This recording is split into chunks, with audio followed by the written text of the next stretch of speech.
Coucou les beautiful, c'est bientôt Halloween, et ça veut dire que le froid est de retour. Du coup, voici quelques idées pour vous protéger facilement du froid.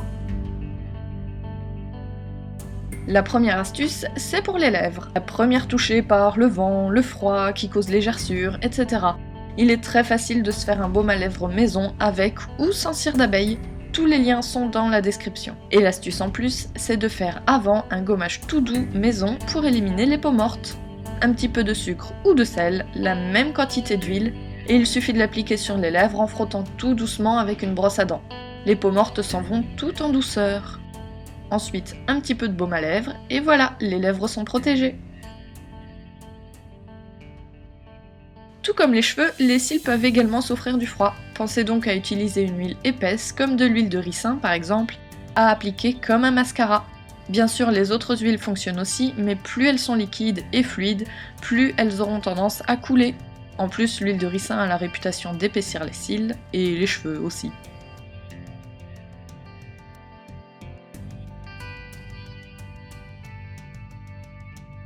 Pour les ongles à présent, sachez que plus ils seront nourris, moins ils seront cassants.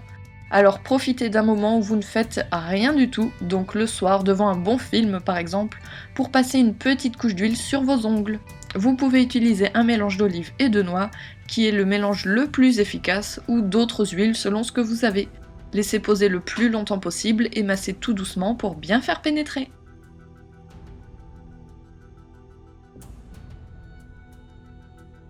À présent pour la peau, le mieux c'est d'allier protection et nutrition avec quelques gouttes d'aloe vera et une bonne huile qui convient à votre type de peau.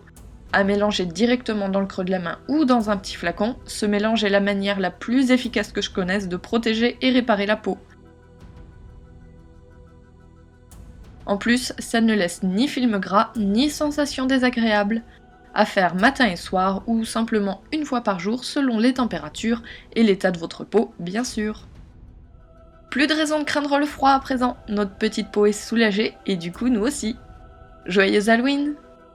Oh, une dernière chose, est-ce que ça vous dirait une petite vidéo bonus avec des recettes à cuisiner pour Halloween mais sans sucre raffiné? N'hésitez pas à me le dire par commentaire et je vous en ferai sûrement une pour la semaine prochaine. Prenez soin de vous!